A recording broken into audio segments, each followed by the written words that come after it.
আস্তাগফিরুকা ওয়া আতুবু ইলাইকা। আসসালামু আলাইকুম ওয়া রাহমাতুল্লাহ।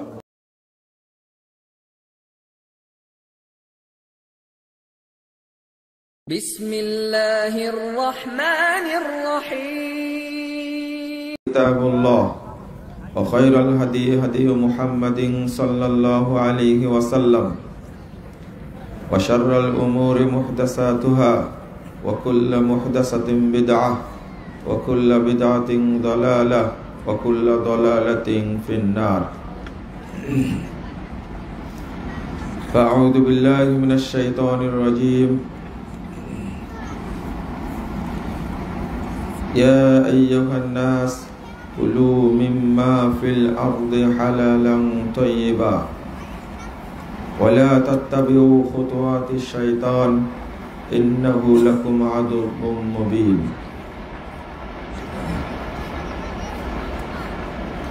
عن أبي بكر رضي الله عنه قال قال رسول الله صلى الله عليه وسلم لا يدخل الجنة جسد غذي بالحرام رواه الطبراني في الأوسط بإسناد صحيح.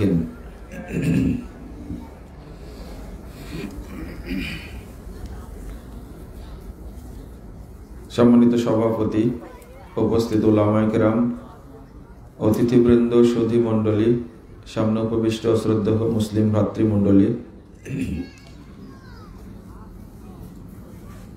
আমার প্রাণপ্রিয় ছাত্র ও যুবক ভাইরা, পর্দার আড়ালের মা ও বোনেরা, সকলকে আন্তরিক অভিনন্দন জানাচ্ছি।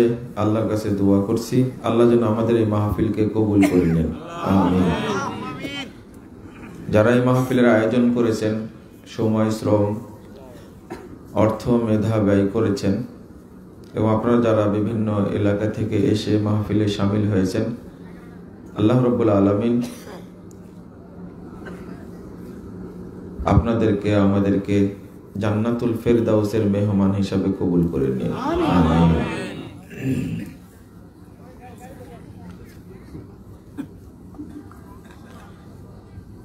হারামের পরিণাম,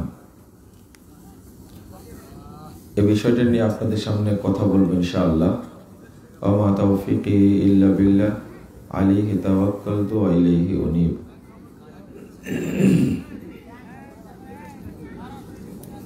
আপনারা যারা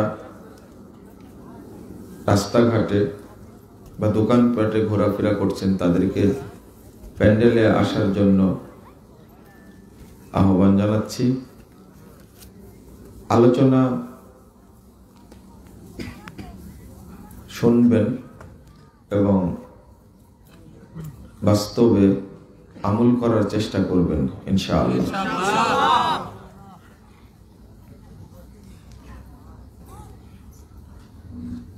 ইবাদত কবুলের জন্য যে কয়েকটি শর্ত আছে, তার মধ্যে গুরুত্বপূর্ণ একটি শর্ত হলো হালাল রুজি। যদি খাদ্য, পোশাক, পানীয় হারাম হয়, তাহলে ওই ব্যক্তির ইবাদত কবুল হয় না। কিন্তু আমরা প্রায় মানুষই হারাম খাওয়ায় অভ্যস্ত।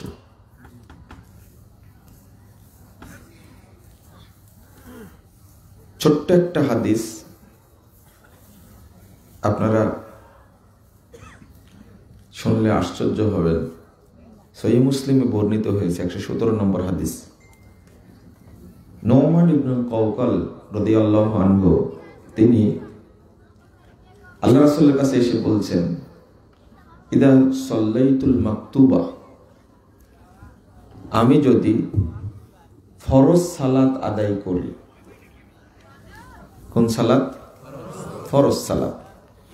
আমি যদি ফরজ সালাত আদায় করি, ওয়া আহাল্লাতুল হালাল ওয়া হারামতুল হারাম আদখুলুল জান্নাহ, হালালটা গ্রহণ করব, হালালটা খাবো, আর হারামটাকে বর্জন করব। আমি ফরজ সালাত আদায় করব আর হালাল খাদ্য খাবো, হারাম খাবো না। আদখুলুল জান্নাহ, আল্লাহ রাসূল আমি কি তাহলে জান্নাতে যেতে পারবো?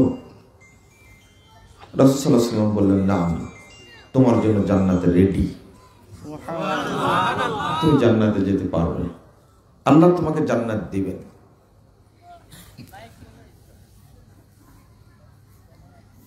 এই ছোট্ট একটা হাদিস আমল করলে একজন মানুষ জান্নাতে যাবে। এই পরের অংশটাকে প্রমাণ করে হারাম যাবতীয় অন্যায় কর্মের উৎস। আপনি যদি হারাম খান তাহলে আপনার চিন্তাটা খারাপ করবেন, চোখ দিয়ে যেটা দেখবেন খারাপ কিছুই দেখবেন, হাত দিয়ে স্পর্শ করলে খারাপ কিছুই স্পর্শ করবেন। আপনার চলার পথ ওই হারামের দিকেই হবে। তো আর হালালটা ভক্ষণ করলে আপনার যাবতীয় হারামের পথগুলো বন্ধ হয়ে যাবে, সব পথ বন্ধ হবে। আল্লাহ রাব্বুল আলামিন বলছেন 168 নম্বর আয়াত সূরা বাকারা, ইয়া আইয়ুহান নাস কুলু মিম্মা ফিল আরদি হালালান তাইয়্যিবা, তোমরা হালালটা খাও। হে মানব মণ্ডলী, জমিন থেকে যেটা উৎপাদিত হয় সেখান থেকে হালালটা খাও, আর হালালটা যেন তয়্যিব হয়। আপনারা আমার কথাটা বুঝতে পারেন কিনা দেখেন তো।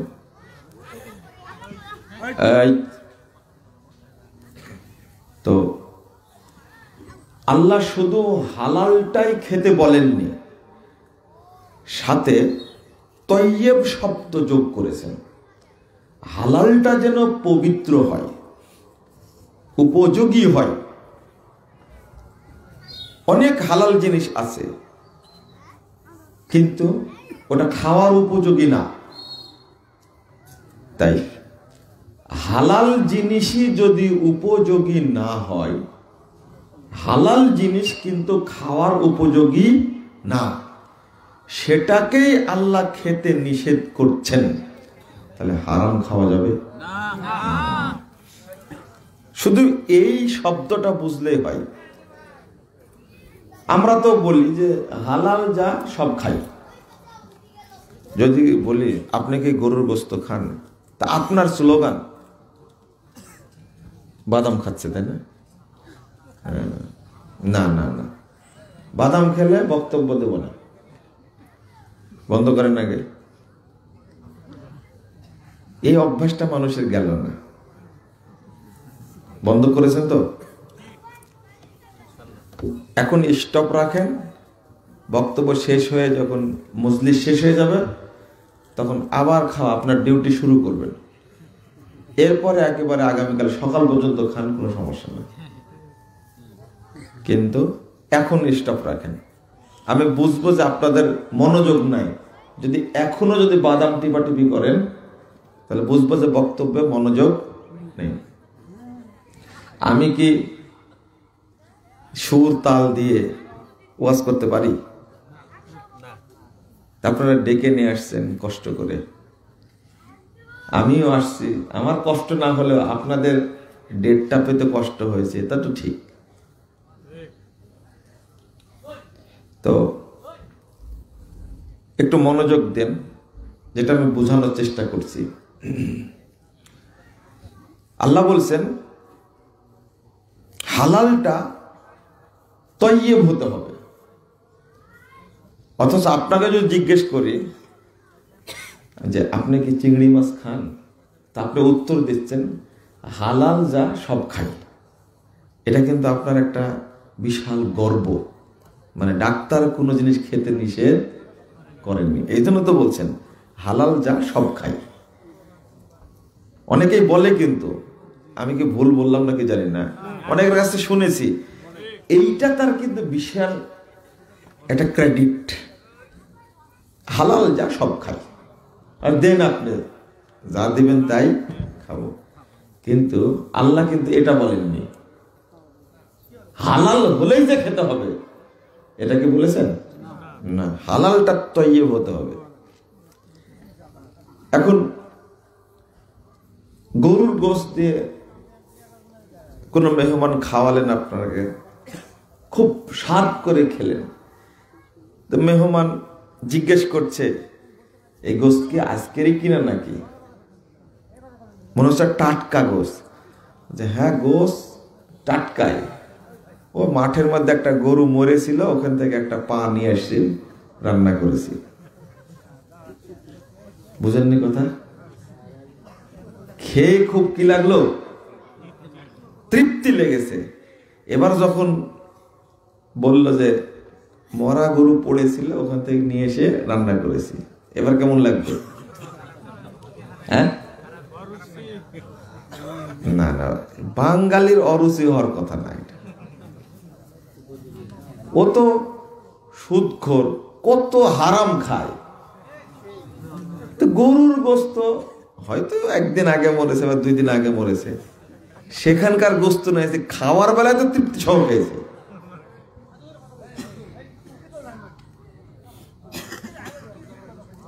কি বক্তব্য আপনারাই দিবেন নাকি?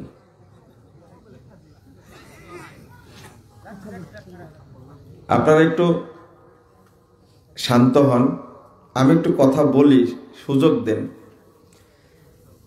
এই গরুর গোশত হালাল, তাই না? আর যেটা নিয়ে আসলো এটা কি হারাম, তাই না? হারাম বলছেন কেন? মরে গেছে তাই? আচ্ছা আচ্ছা। যার হার্টের সমস্যা আছে, প্রেশার মনে করেন যে 100 আর 180, ডাক্তার তাকে কি বলবে? হাই প্রেশার, গরুর গোশত খাবেন না, বলবে না? হার্টের সমস্যা আছে, চিংড়ি মাছ খাবেন না, বলেন চিংড়ি হালাল, তাই না? কিন্তু ওই লোকটার জন্য কি হারাম বললেন কেন আপনি? এর জন্য গরুর গোশত উপযোগী না, হালাল বলেই তাকে খেতে হবে। দেখেন আল্লাহর কথার মধ্যে কি হিকমত, আপনি চিন্তা করতে পেরেছেন? যদি লোকটা বলে হালাল জিনিস খাবো, সমস্যা কি? প্রেশার হোক, হার্টের সমস্যা হোক, কিডনি সমস্যা হোক, হালাল খাবো। কিন্তু না, আল্লাহ বলেছেন যেটা তোমার শরীরের জন্য উপযোগী সেটা খাও। আপনি কেন জোর করে খেতে গেলেন? এবার আপনি বলেন হারামটা খাওয়ার কোনো অপশন শরীয়তে আছে কিনা? হ্যাঁ, হালাল বস্তু যদি শরীরের উপযোগী না হয়, সেটা খেতে আল্লাহ কি করছেন? নিষেধ করছেন। তা হারাম খাওয়ার অনুমতি শরীয়তে থাকার কোনো প্রসঙ্গ আছে না। তাহলে বিড়িখোররা কি করবে আবার বলেন? বিড়িখোরের মতো মানে বেহুদ্দা, অসভ্য আর বেহায়া আর দ্বিতীয় কোনো পশু জন্তু আছে পৃথিবীতে, এটা আমার জানা না। আপনারা ঠিক বললেও ঠিক, না বললেও ঠিক, ঠিক বললে তো আমি বলছি, তাই না? মানে এদের মতো হায়াহীন, নির্লজ্জ যাকে বলে, লজ্জাহীন পৃথিবীতে কোনো পশু নেই। এদেরকে যতই ওয়াজ করেন না কেন আপনি, এরা উল্টা আবার যুক্তি দিবে যে বিড়ি সিগারেট খেলে ব্রেনটা সতেজ থাকে। শয়তানও তোমার সাথে সতেজ থাকে, এটাও মনে রাখতে হবে। আমি একটা জিনিস বুঝাতে চাইলাম আপনাদেরকে, একটু চিন্তা করেন। হালালটাই খাওয়ার জন্য আল্লাহ যদি শর্ত দেন, হারাম খাওয়ার কোনো সুযোগ আছে? সুযোগ নেই। এক। আর একটা হলো আল্লাহ এখানে বলেছেন ইয়া আইয়ুহান নাস, হে মানব মণ্ডলী। নাস বলতে ইহুদিরা তো নাস, মানুষ না? খ্রিস্টানরা, বিধর্মীরা নাস, মুসলিমরা, আল্লাহ সবাইকে বলছেন তোমরা হালালটা, পবিত্র যেটা সেটা খাও। খেয়াল করেন কথা। তো মানুষ বললেন কেন এখানে? আরেকটা হাদিস দ্বারা আরেকটু বুঝবেন। হারামের ক্ষেত্রে আল্লাহ মানুষ হিসাবে সবাইকে অন্তর্ভুক্ত করছেন কেন?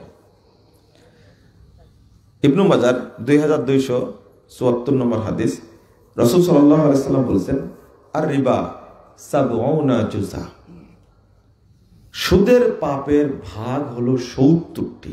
কয়টি? 70টি। আইসারুহা আইয়ান কিহার রাজুল উম্মাহ, সবচেয়ে ছোট ভাগটি হলো কোন লোক, আর রজুল কোন লোক যেন তার মায়ের সাথে জেনায় লিপ্ত থাকে। জ্ঞান কেহ শব্দ দ্বারা বোঝানো হয়েছে প্রেজেন্ট টেন্স আর ফিউচার টেন্স।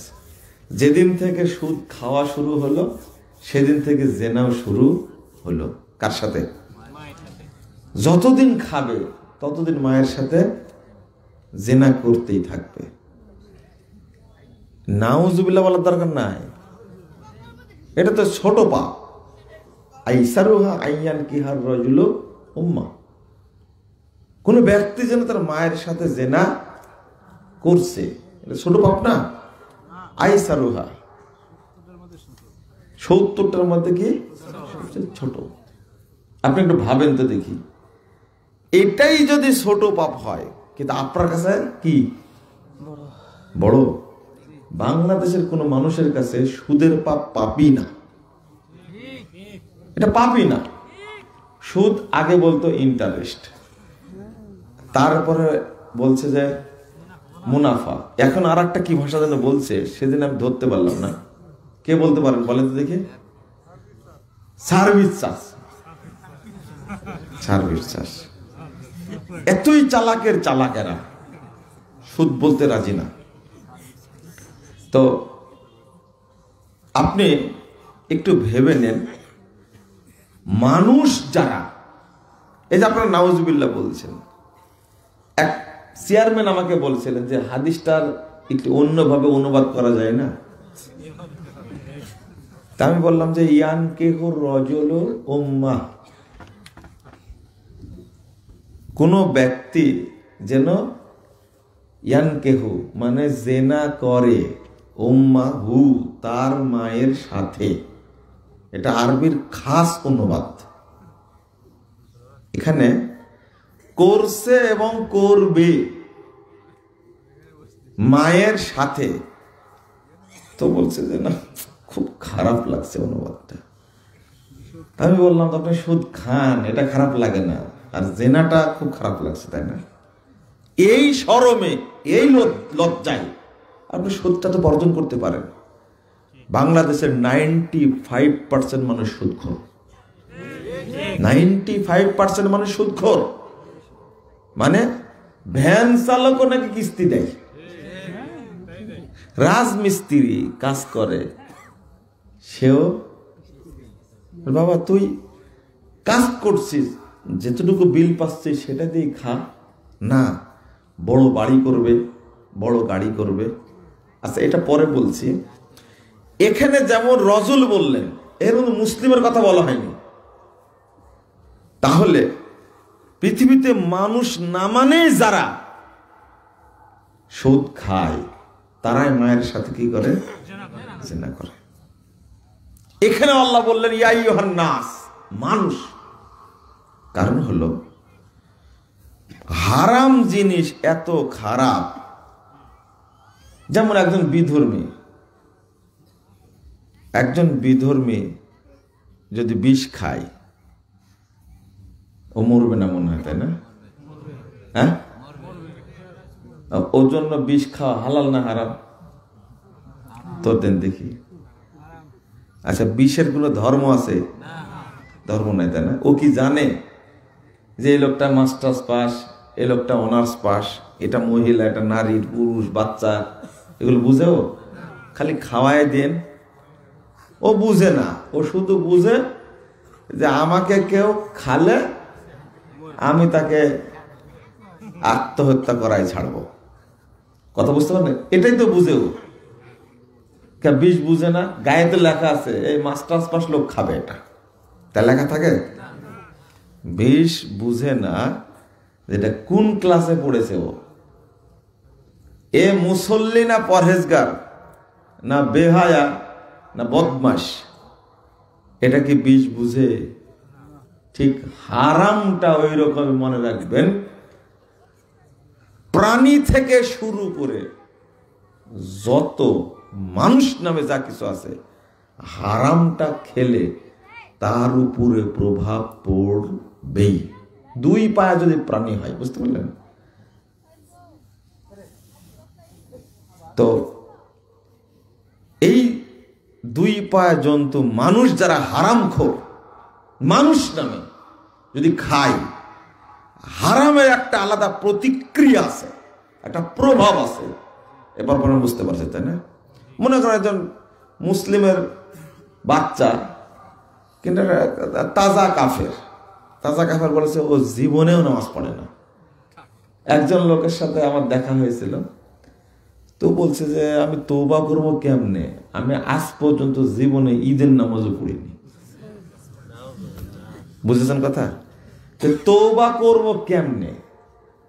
এসে বলছে যে আমি শুধু তাই না, আমার নানা একটা বড় আলেম, তাই বলছে, কিন্তু আমি আমার জীবনে বয়স 45-46 হয়ে গেছে, আমার জীবনে আমি কোনো ঈদের নামাজও পড়িনি। মানে অন্য নামাজ তো পড়াইনি, জানাজা বলছে মানুষ মরে গেলে কোনোদিন ওর কাছেও যাই না, জানাজা পড়া তো দূরের কথা। এটা আলেমের নাতি হলেও এই খাটাসটা কি? একে মুসলিম না। তো আপনি এবার বলেন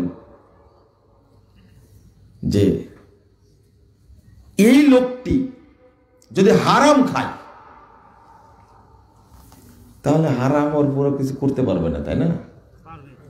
পারবে? হ্যাঁ, আমি এই দুপায়া পানির কথাই বলছি। এই প্রাণীটা যদি হারাম খায়, ওর উপরেও হারাম একটা প্রভাব বিস্তার করবে। কিভাবে করবে?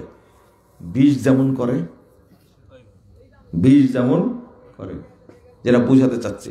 অনেক লোক আছে এই মানুষ নামের এই বেনামাজি, এই লোকটি এত ধন সম্পদ অর্জন করেছে সব হারাম উপায়ে, কিন্তু দেখেন কি হচ্ছে শেষ বেলায়, হারামের প্রভাব। ওর ব্রেনটা হয়তো বিকল হয়ে গেছে, কাউকে দেখে চিনতে পারে না, এক। অথবা তার বাচ্চা কাচ্চা যেগুলো হয়েছে, এইগুলো সব মানসিক প্রতিবন্ধী। কি? মানসিক প্রতিবন্ধী। অথবা বাচ্চাগুলোর মধ্যে কেউ মদখোর হয়েছে, কেউ চিটার, কেউ বাটপার, কেউ সন্ত্রাসী, আর মেয়েগুলো হয়েছে সব বেহায়া। এই বরকতটা কিসের? হারামের বরকত এটা। অথবা ওর ভিতরে সুখের শেষ নাই, কিন্তু শান্তি নাই। কিভাবে নাই? আমি বিশ্লেষণ করছি, এইরকম ইতর শ্রেণীর মানুষ সমাজে অনেক আছে, হারাম অর্থ দিয়ে পাহাড় গড়েছে। একবারে কি হারাম অর্থ দিয়ে পাহাড় গড়েছে, অনেক টাকা পয়সা শেষ নাই, কিন্তু ওর শান্তি বলতে কিচ্ছু নাই। ও রাতে ঘুমায়, ঘুম হয় না।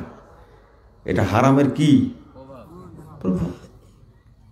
অনেক দিনদার মানুষ, ধনী, টাইম মতো সালাত আদায় করছে, টাইম মতো কোরআন তেলাওয়াত করছে, টাইম মতো ঘুমাচ্ছে। তাদের সাথে আমাদের সাক্ষাৎ হয়, বুঝতে পারি। আর কারো ওষুধ খেয়ে মদ খাওয়ার পরেও ঘুম হয় না, ওর অসুখের শেষ নাই। কিডনিতে সমস্যা, লিভারের সমস্যা, হার্টের সমস্যা, ডায়াবেটিস 27-28, গ্যাস পেটে ভর্তি একেবারে, খাওয়ার সময় এক মুঠো ভাত খায়।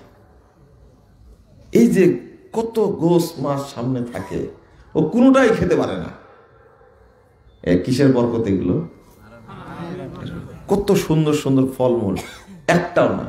ডাবের পানি কত ফ্রেশ জিনিস, ও খেতে দেবেন, ও ভয় করবে, আচ্ছা না এটা খেলেই পেটে কামড় দিবে। বুঝতে পারলেন? এইটা ওর শরীরের উপরে প্রভাব বিস্তার করেছে। আজকে যায় আমেরিকায়, কালকে যায় সিঙ্গাপুরে, আরেকদিন যায় থাইল্যান্ডে, আরেকদিন যায় লন্ডনে, চিকিৎসার জন্য খালি ঘুরে বেড়াচ্ছে। ওর ভিতরে শান্তির গোষ্ঠী। আপনারা যে বুঝেন না কেন, হারাম জিনিসটা মানুষের উপরে এমন প্রভাব ফেলবে। আর একটা দেখছেন, ও নামাজি,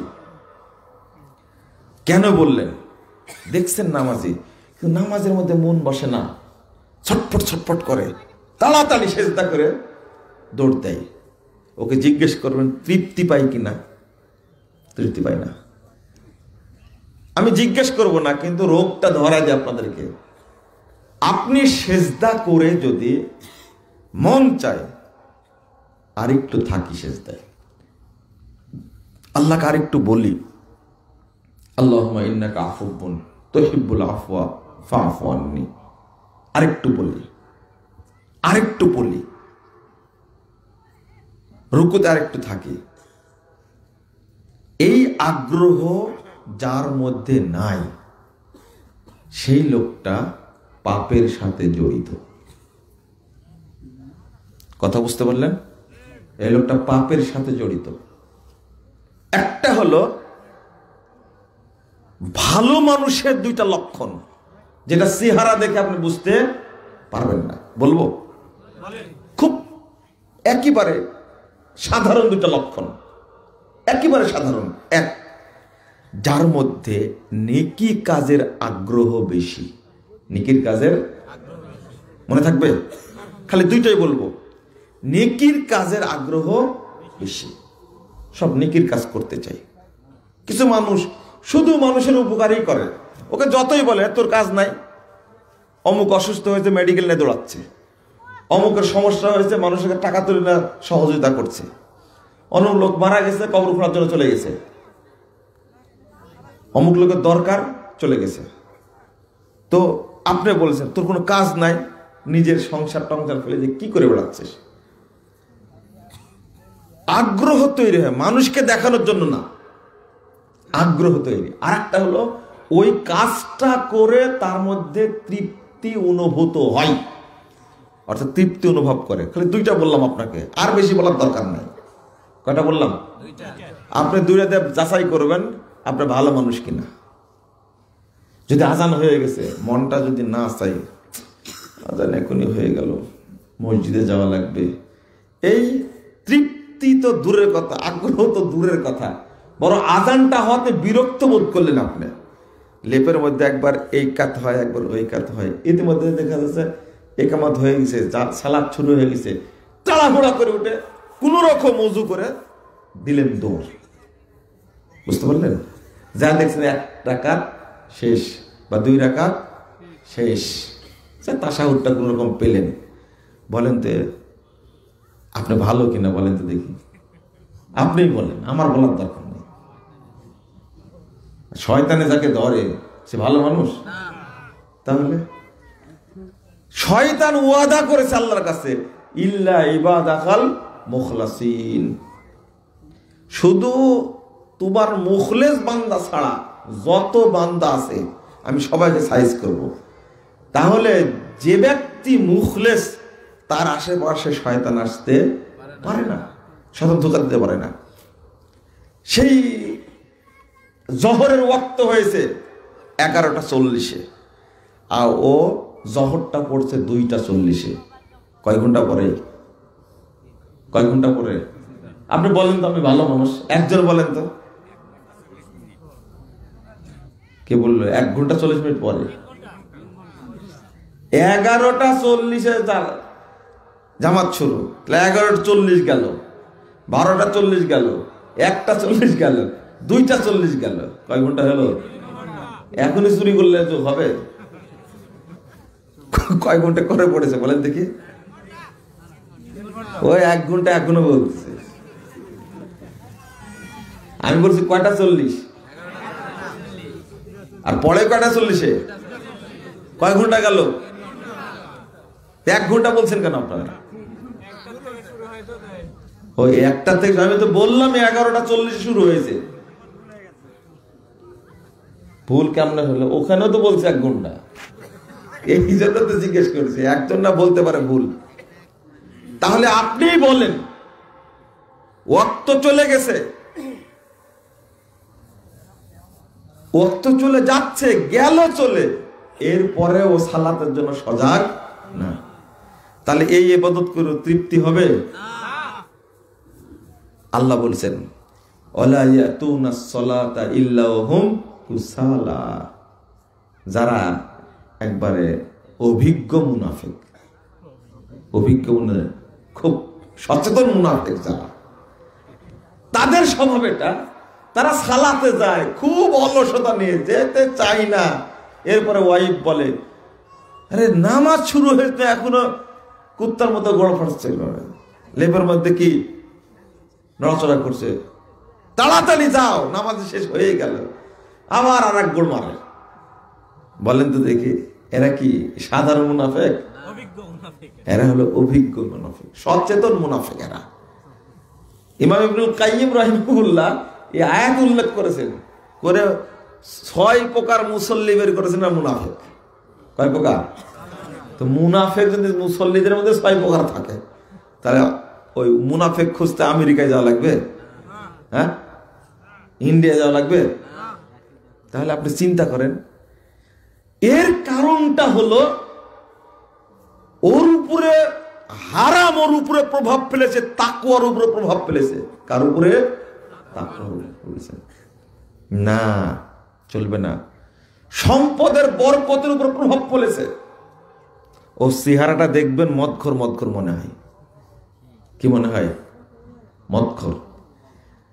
এখন যে সমস্ত পেপার পত্রিকা পড়লে এত খারাপ লাগে, যে সমস্ত মানে এই কি বলো ফনালাপ প্রকাশ পাচ্ছে, তাতে মানুষ পৃথিবীতে ভালো মানুষ কাকে বলবেন বলার কোনো উপায় নেই। আমি যে 2টা আলামত বললাম, আলামত বুঝতে পারছেন? 2টা যে আলামত বললাম, সেটা কিন্তু দেখা যায় না। দেখা যায় না। আপনি বুঝবেন আগ্রহ আছে কিনা। মনের আগ্রহে আল্লাহ ভীতির সাথে আপনি যাচ্ছেন মসজিদে।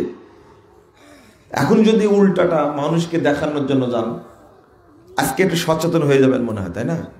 তাই তো আমার মধ্যে তো আগ্রহ নাই, এক আমার তো সিজদা করে তৃপ্তি লাগে না, ছটফট ছটফট করে সালাতে দাঁড়ালে। এক মুরব্বী খুব জোরে জোরে নামাজ পড়ছে, আর আরেকজন আস্তে আস্তে নামাজ, ও নামাজ পড়ে মসজিদ থেকে বেরিয়ে বসে আছে। একজনকে বলছে যে কেমন নামাজ পড়ে, নামাজের মতো নামাজ পড়লে এত দেরি লাগে? কথা তো ঠিকই, মনোযোগ দিয়ে নামাজ পড়লে কি এত দেরি লাগে? ও ছটফট ছটফট করছে, আর ও তৃপ্তি সহ কি করছে? নামাজ পড়ছে। ও এসে বলছে, কিরে নামাজ কয় রাকাত পড়েছি? তোর চেয়ে বেশি পড়েছি। আমার চেয়ে বেশি পড়লে, হ্যাঁ তুই 4 রাকাত পড়েছি, আমি 6 রাকাত পড়েছি। আগে চলে আসলে কি করে? বলছে মনের মতো নামাজ পড়েছি, তাই তাড়াতাড়ি হয়েছে। বা চিন্তা করেন, মুরব্বী বলছে যে নামাজ দ্রুতই পড়তে হয়, তাহলে মনটা কি থাকে? ঠিক থাকে। এই কত পাঁচই আপনি চিন্তা করেছেন না? নামাজে দাঁড়ানোর পর থেকে ওকে শয়তান খোঁচাচ্ছে। কি করছে? শয়তান খোঁচাচ্ছে, তাড়াতাড়ি মসজিদে বের করবে। আর যার মধ্যে আগ্রহ আছে, আজানের পরেই মসজিদে চলে এসেছে, আজানের আগেই চলে এসেছে। আরে সৌদি আরবের মতো মানুষ কখন দেখবেন আপনারা? আর একটা দেশে মালদ্বীপ, আমার খুব ভালো লাগছে মালদ্বীপে গিয়ে, আজানের আগে মসজিদ ভর্তি, অজু করে সবাই মসজিদে চলে গেছে, সবাই সুন্নাত পড়ে কোরআন তেলাওয়াত করছে। আমার এত ভালো লাগছে। প্রত্যেক ওয়াক্তে, প্রতি ওয়াক্তে।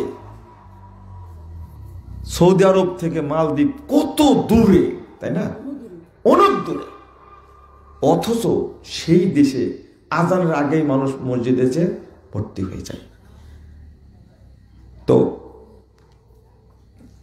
আপনার মধ্যে আগ্রহ থাকলে এটা আমল করলে স্পষ্ট কি বোঝা যায়। আর একটা জিনিস বুঝাতে চেয়েছিলাম,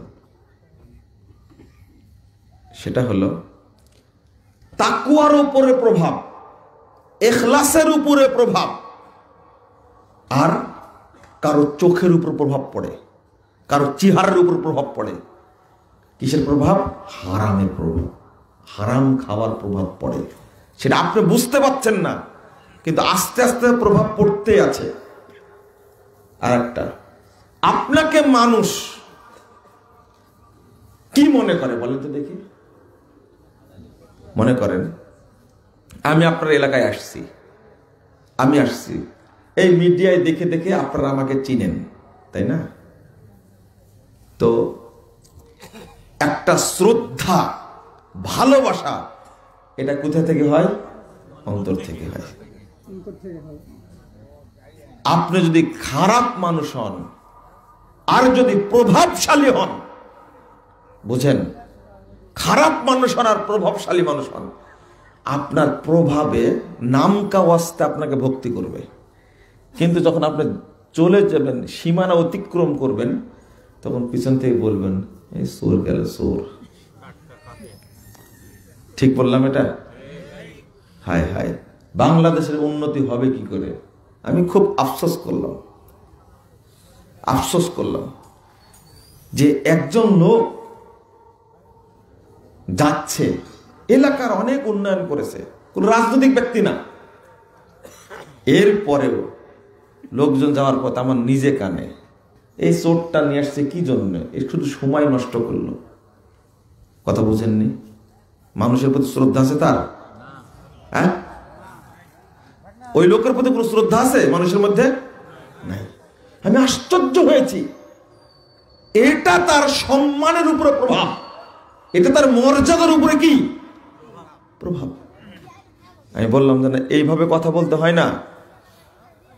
দানবীর মানুষ দান খায়রাত করে, অনেক দরিদ্র মানুষ তার কাছ থেকে উপকার পায়। আমি আপনাদের বলবো, আপনাদের মধ্যে যেন ইবাদতে আগ্রহ থাকে, ইবাদত যেন কি তৃপ্তি থাকে। দান করে, দানের মধ্যেও তার প্রভাব আছে। কি প্রভাব? মানুষকে না দেখায় দান করতে পারে না। মনে করেন যে দান করেছে অনেকেই, আপনিও 500 টাকা দিছেন, নামটা বলার সময় আপনার নামটা ছুটে গেছে, তখন বলছে আগামী বছর আসো দান নিতে, তোমাকে সাইজ করে ছেড়ে দেব। নাম বলা হয়নি তাই। এই প্রভাবটা কিসের উপর পড়েছে? ও দানের উপরে, সাদাকার উপরে এই হারামের প্রভাব পড়েছে। আর যদি ইখলাস থাকতো তো বলতেন যে ভাই এটা দিলাম, কাউকে বলবেন না। অন্যরা দিয়েছে 10,000 টাকা, ওই লোক দিয়েছে 50,000 টাকা, না কাউকে বলবেন না। আর যদি বলে দেন তাহলে আগামী বছর আসবেন না। ওই লোকটার ইখলাস আর 500 টাকা যে দিয়েছে ওর ইখলাস কি একরকম? আপনি কি মনে করেছেন? বন্ধুরা আমার, চলেন, হারামের প্রকার কত। আর একটা জিনিস বলি, আপনাদের অভিযোগ, অধিকাংশ মানুষের অভিযোগ বলে কি, আরে অমুক কিস্তি নিয়ে বাড়ি করলো অনেক বড়, অমুক কিস্তি নিয়ে ব্যাংক থেকে লোন নিয়ে বিশাল ব্যবসা করছে, অমুক লোক ব্যাংক থেকে লোন নিয়ে বিদেশ চলে গেল, এই করলো সেই করলো। আপনারও মন চায় একটু কি, আমি একটু কিস্তি তুলি, আমি একটু ব্যাংক থেকে লোন নেই, নিয়ে পর ব্যবসাটা রানিং করি, শুরু করি। সবাই মনে করেন আপনার গ্রামে 500 মানুষের মধ্যে 499 জনই সুদখোর, আপনি কি করবেন? আপনার উপায় নাই। এই জন্য বলবেন যে আমি একটু খাই। বলেন তো জান্নাতে কয়জন যাবে? 1000 জনের মধ্যে কয়জন যাবে? একজন, তাই না? আপনি কোন লজ্জায় খাবেন ঘুষ? কোন লজ্জায় সুদ খাবেন? হারামের প্রকার বলার আগে আয়াতটা বলছে, 100 নম্বর আয়াত। আল্লাহ বলছেন কুল্লা ইয়াস্তাবিল খাবিস ওয়াত তাইয়্যিব ওয়ালাউ আ'জাবাকা কাসরাতুল খাবিস। আপনি বলুন হালাল আর হারাম এক জিনিস নয়। হালাল আর হারাম এক জিনিস নয়। ওয়ালাউ আ'জাবাকা কাসরাতুল খাবিস, সূরা মায়েদার 100 নম্বর আয়াত। যদিও হারামের আধিক্য অর্থাৎ অপবিত্র বস্তুর আধিক্য তোমাকে আকৃষ্ট করে, তবুও মনে করো না হালাল আর হারাম এক জিনিস, মনে করো না এটা। আল্লাহ কাকে বললেন? আপনাকেই বললেন হারাম থেকে দূরে থাকো। হারাম খেয়ে আপনি দোয়া করছেন, হারাম খেয়ে ইবাদত করছেন, ইবাদত কবুল হবে কি করে? আল্লাহ রাব্বুল আলামিন বলছেন সূরা ফাতির 10 নম্বর আয়াত, ইলাইহি ইয়াসআদুল কালিমুত তাইয়্যিব ওয়াল আমালুস সালিহ ইয়ারফাহু। আল্লাহর কাছে পৌঁছে, আল্লাহর কাছে উঠে যায়। আল্লাহ আসমানে আছেন, কোথায়? আরশে আছেন, আরশের উপরে আছেন আল্লাহ। তো আল্লাহ বলছেন আল্লাহর কাছে পৌঁছে কেবল পবিত্র জিনিসটা, তো অপবিত্র জিনিস পৌঁছবে না। আপনার যে ইবাদতটা করছেন, ইবাদতটা শরীর নিয়েই করছেন, তাই না? শরীরের মধ্যে হারাম পয়সা আছে, হারাম রক্ত আছে। আপনি বলেন তো এটা কবুল হওয়ার কোনো সম্ভাবনা আছে কিনা? না। আল্লাহ রাসূল বলছেন 1015 নম্বর হাদিস সহিহ মুসলিম, ইয়া আইয়ুহান নাস ইন্নাল্লাহা তাইয়্যিব লা ইয়াকবালু ইল্লা তাইয়্যিবা। নিশ্চয় আল্লাহ পবিত্র, তিনি পবিত্র বস্তু ছাড়া কবুল করেন না। আপনার স্ত্রী আপনাকে চাপ সৃষ্টি করছে, হারাম খাও। একটা কলা পচে গেছে, কলা হালাল না হারাম? পচা কলা আপনার জন্য উপযোগী? খাওয়া যাবে? কাঁঠাল হালাল তো, কাঁঠাল পোকা লেগে পচে গেছে, খাওয়া যাবে? এই জন্য আল্লাহ শর্ত করেছেন কুলু হালালান তাইয়্যিবা।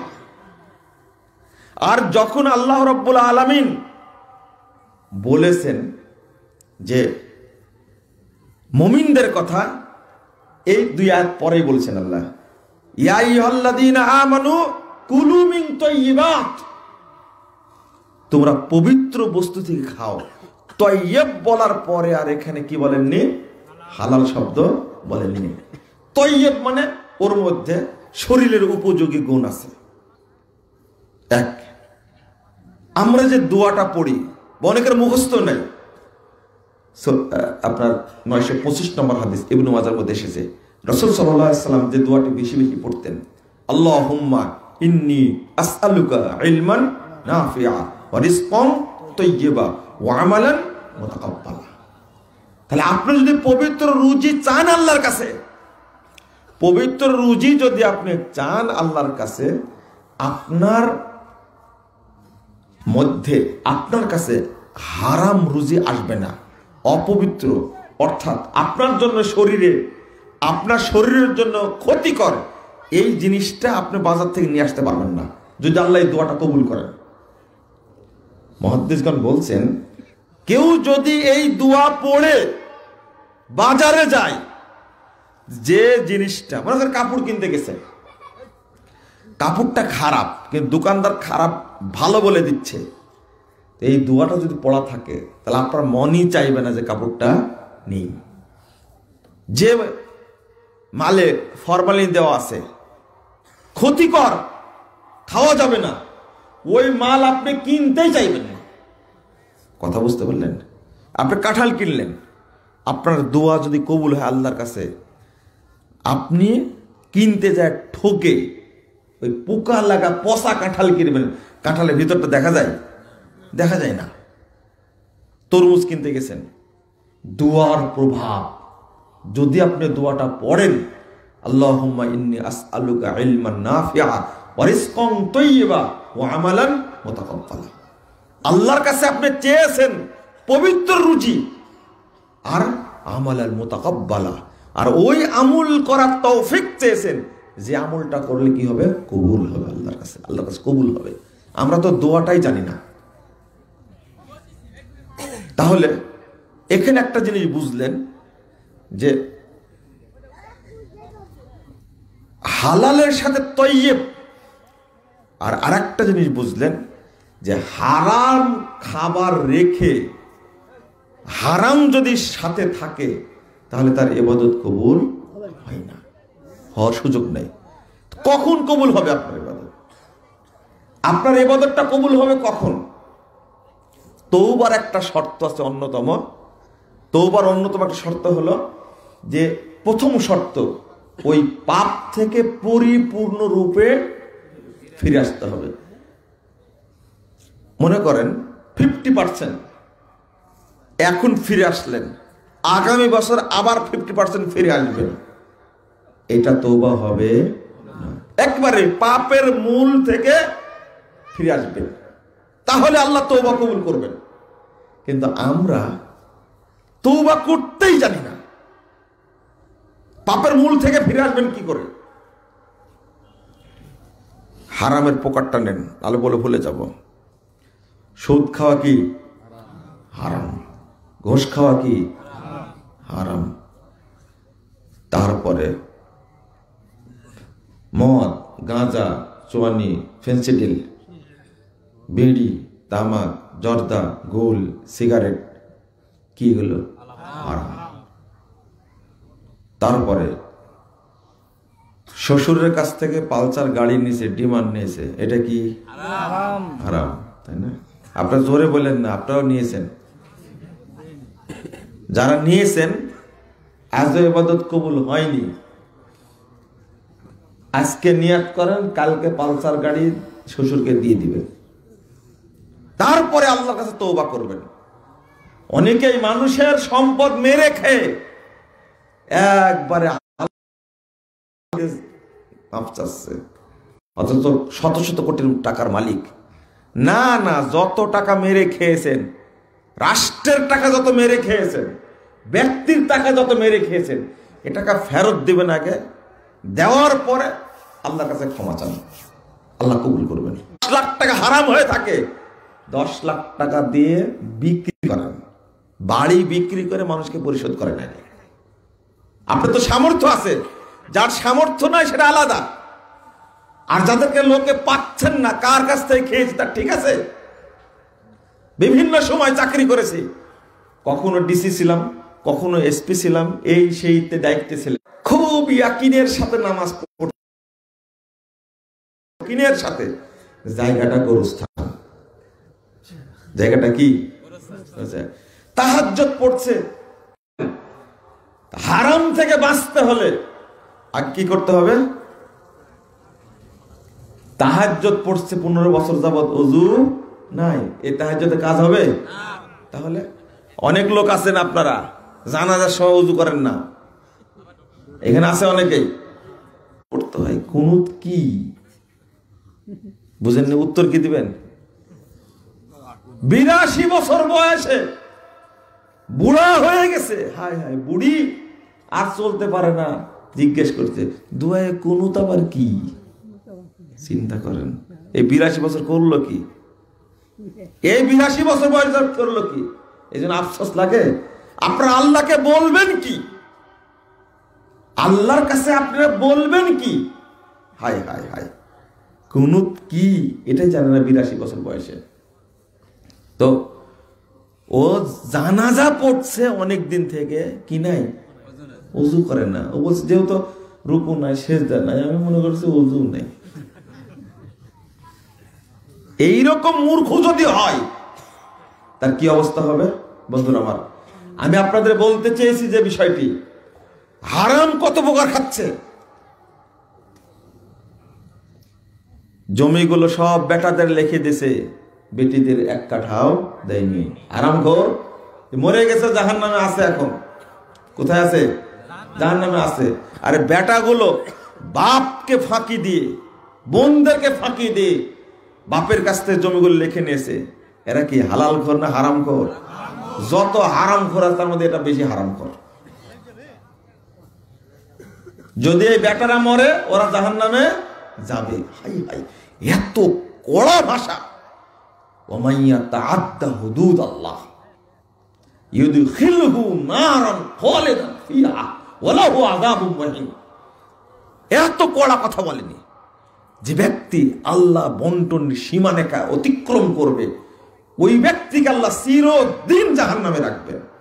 কতদিন রাখবেন এটা নেই। ওয়ালাহু আযাবুম মুহিন, আর তার জন্য অপমানজনক শাস্তি রয়েছে। অপমানজনক শাস্তি আবার কি? জাহান্নামে পড়লেই তো শাস্তি হয় না। ওকে পিটায় উঠতে বল পাহাড়ের উপরে, ওকে দিবে ফেলে, ও গড়তে গড়তে পড়বে, আবার উঠাবে। এর নাম হলো কি? অপমানজনক শাস্তি। অপমানজনক শাস্তি কঠিন জিনিস। মানে চোরকে তো হাতে হাত করা পড়ায়, তাই না? পড়ে না? সবাইকে পড়ায়, তাই না? ঢাকা বিশ্ববিদ্যালয়কে বুয়েটের এই ছেলেরা জানতোই না আমাদের হাতে হাত করা পড়বে। বাংলাদেশে আজকে একটা বিরল রায় হয়েছে, বুঝছেন? বিরল একটা। দেখেন, আলহামদুলিল্লাহ, প্রশাসন চাইলে বাংলাদেশটাকে ওনারাই করতে পারেন, অন্তত 70% ভালো হয়ে যাবে ইনশাআল্লাহ। বিচারক বলেছে দ্বিতীয়বার এই ঘটনা যেন না ঘটে, এই জন্য কড়া রায়, একবারে অবিসম্বাদিত এক রায় আজকের ঘটনা। নিঃসন্দেহে এখানে সরকারের আন্তরিকতা আছে, না হলে সম্ভব হতো না। ওই যে এক হোটেলে 2 জন নারী ধর্ষিতা হলো, এক মহিলা রায় দিল কি? খালাস, তাই না? দিল না? এখানে আমার কাছে মনে হলো হাইকোর্ট কি করে দিয়েছে? ওর চাকরি বাতিল করে দিয়েছে। বাতিল মানে কি? ওকে ক্ষমতা থেকে অব্যাহতি দিয়ে দিছে। এইরকম নজির স্থাপন করতে চাইলে শরীয়ত যেটা বলেছে ওটা সরাসরি করেন, একবার সোজা হয়ে যাবে ইনশাআল্লাহ। কি বুঝাতে চেয়েছিলাম মনে আছে আপনাদের?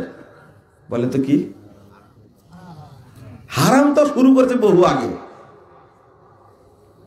আমি যে জায়গায় এসে বলেছিলাম, পৌঁছেছিলাম, হারামের প্রকার বলেছিলাম, তাই না? কি?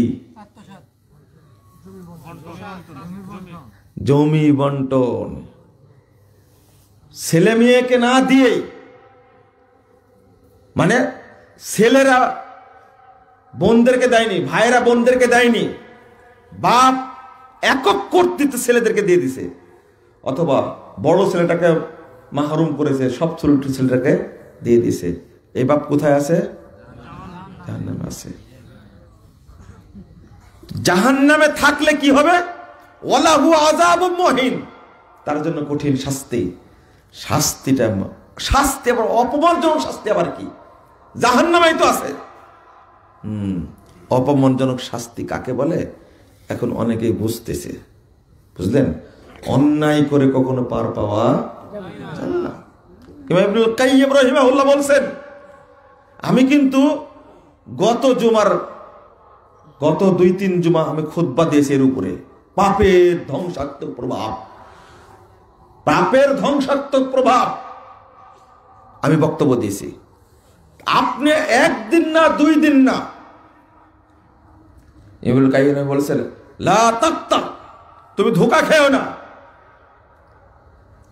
ইল্লাম তাজিদ আসারা যামবিকা ফি হিনিহি, তোমার পাপ যদি তাৎক্ষণিক তোমার উপরে প্রতিশোধ না নেয়, তোমার পাপ যদি তাৎক্ষণিক তোমার উপরে প্রভাব বিস্তার না করে, প্রতিশোধ না নেয়, ফাকাত তাজিদু আসারাহু 40 সানা, 40 বছর পর হলেও তোমার পাপের প্রায়শ্চিত্ত ভোগ করতেই হবে।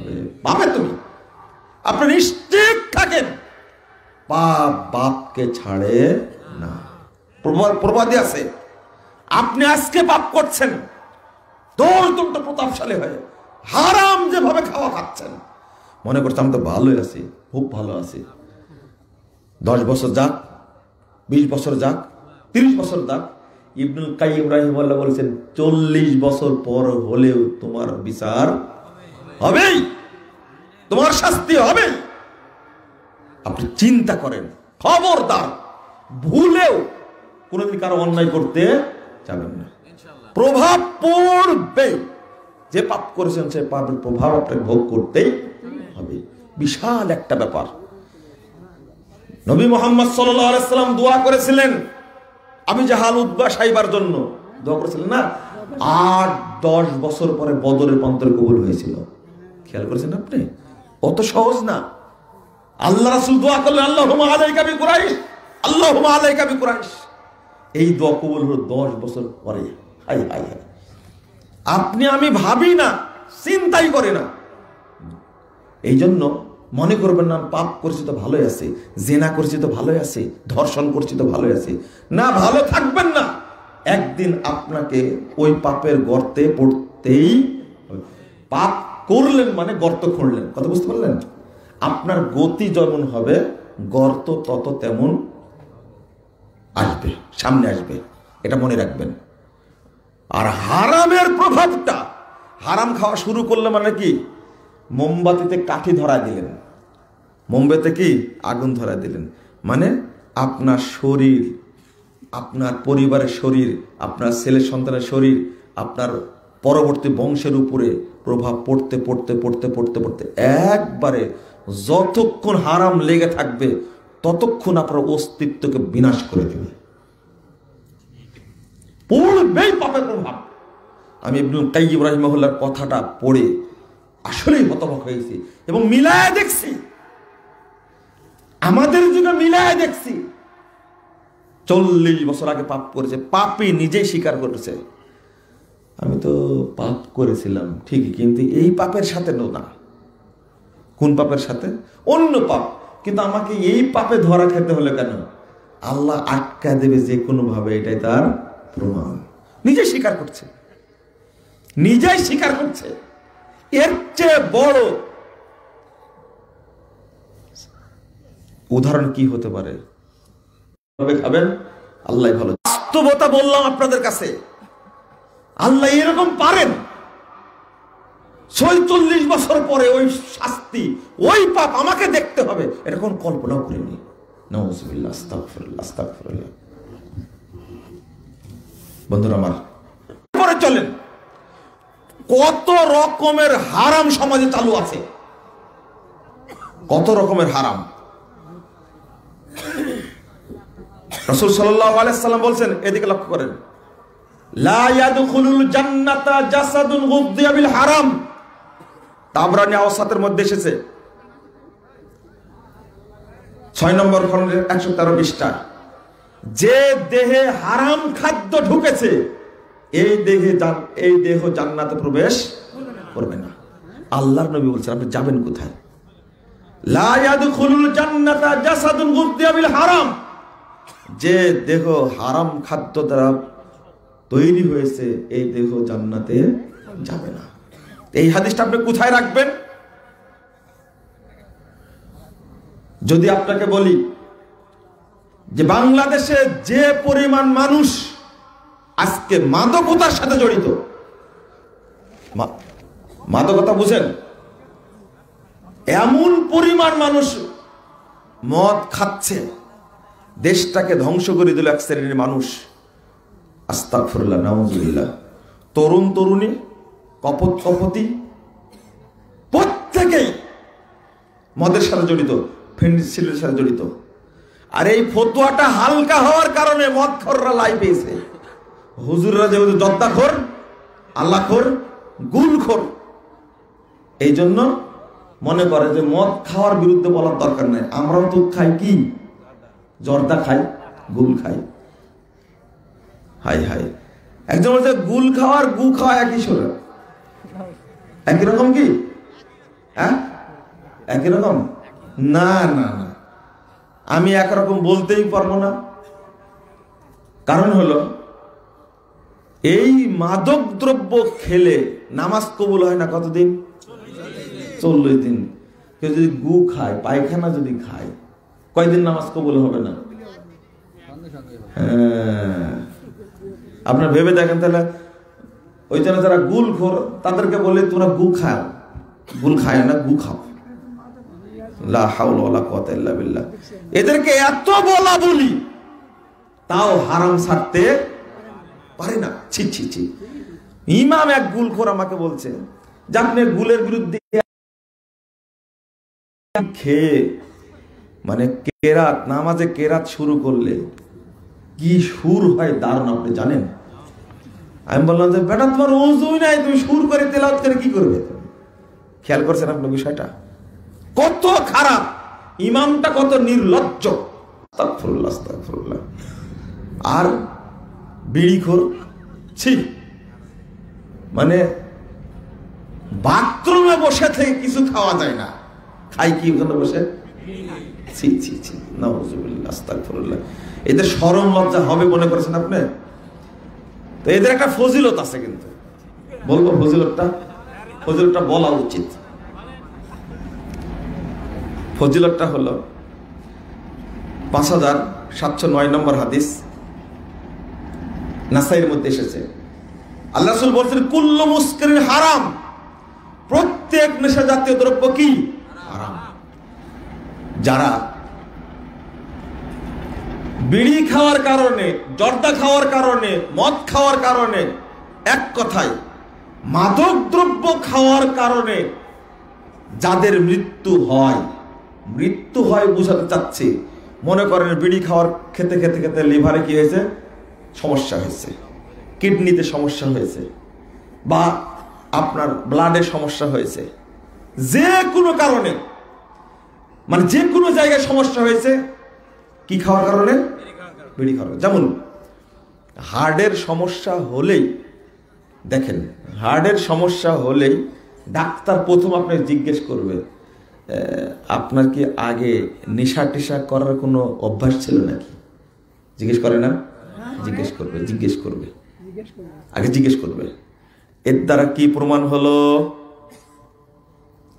এই লোক যদি হার্টের সমস্যার কারণে মারা যায়, কেউ যদি স্ট্রোক করে বিড়ি সিগারেটের কারণে আর যদি মারা যায়, তাহলে ও আত্মহত্যা করলো। কি করলো? আত্মহত্যা করলো। বিড়ি দিয়ে আত্মহত্যা করলো, মদ দিয়ে আত্মহত্যা করলো। পত্রিকা আসে না, অমুক জায়গাতে এতজন মানুষ খুব বিদেশি মদ খাওয়ার কারণে কি হয়েছে? মারা গেছে। এরা কি করলো? আত্মহত্যা করলো। তো এদের জন্য কিন্তু সুসংবাদও আছে। আর জোয়ার ওয়াজ শুনেছে, এরপরেও খায়।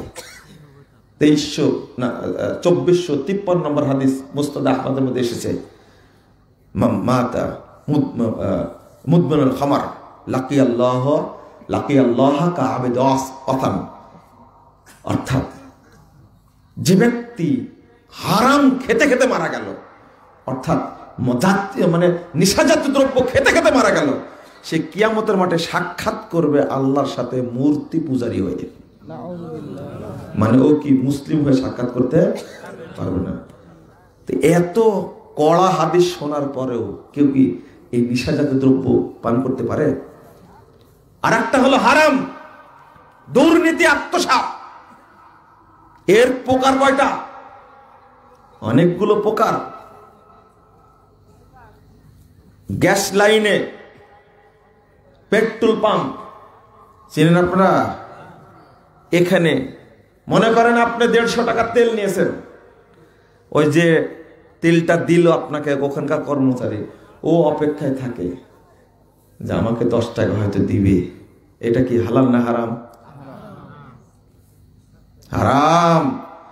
তুমি টাকার বিনিময়ে ওখানে চাকরি করছো, তুমি নিলে কেন?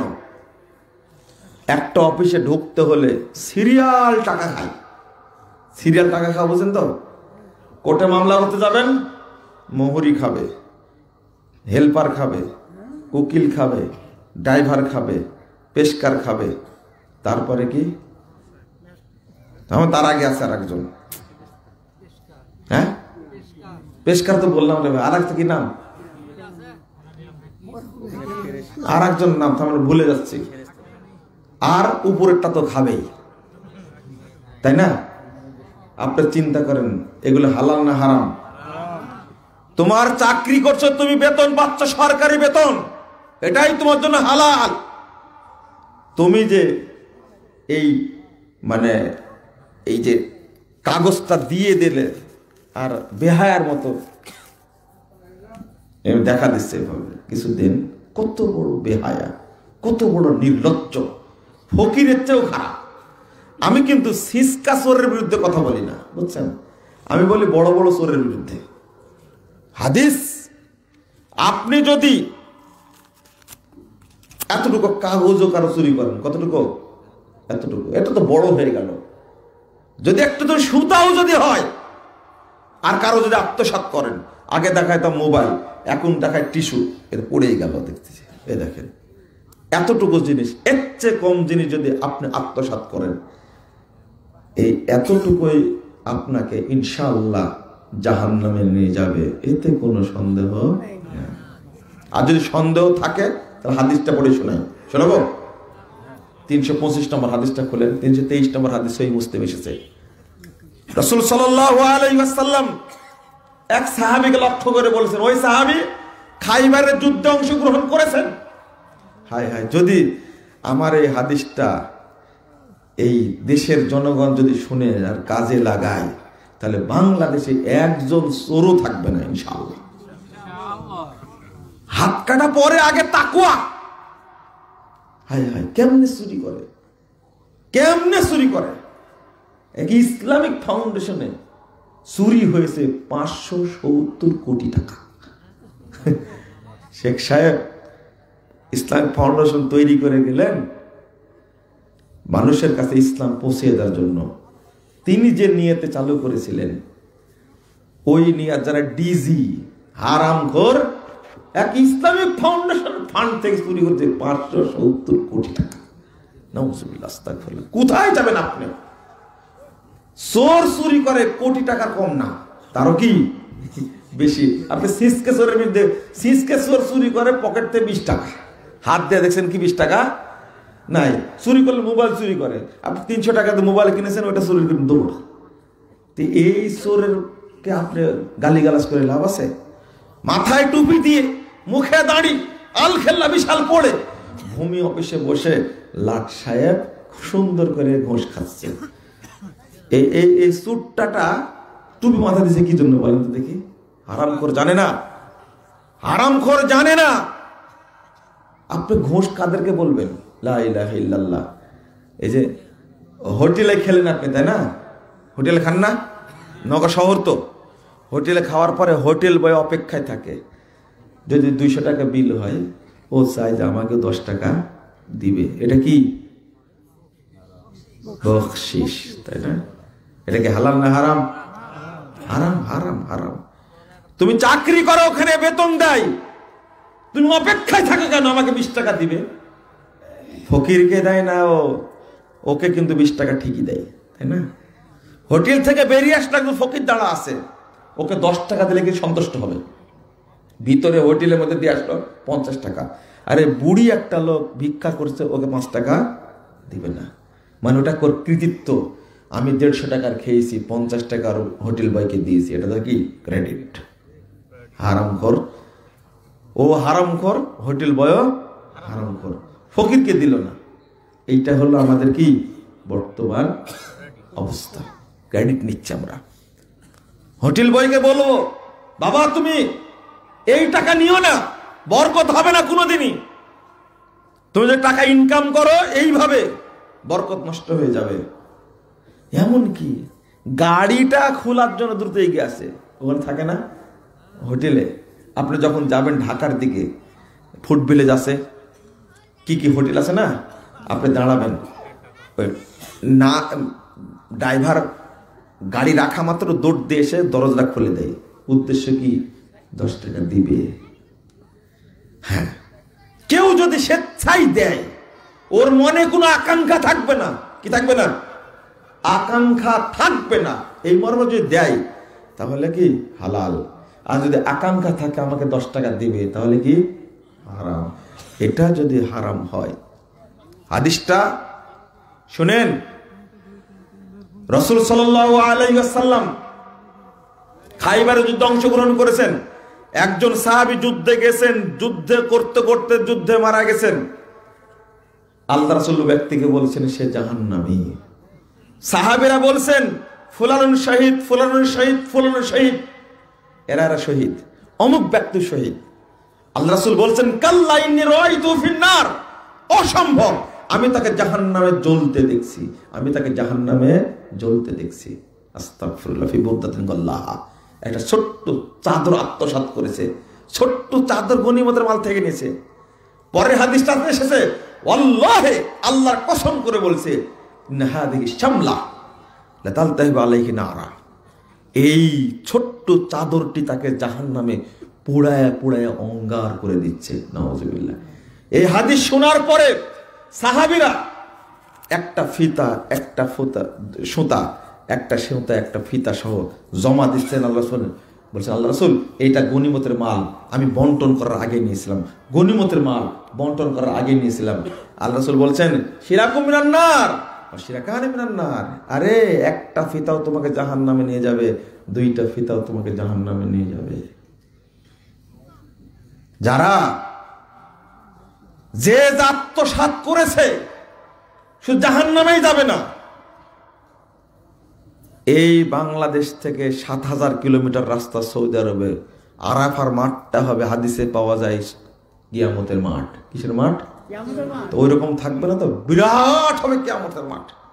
রাসূল সাল্লাল্লাহু আলাইহি ওয়াসাল্লাম বলছেন কিয়ামতের মাঠ আরাফার মাঠ। এখান থেকে যদি যায় কত কিলোমিটার?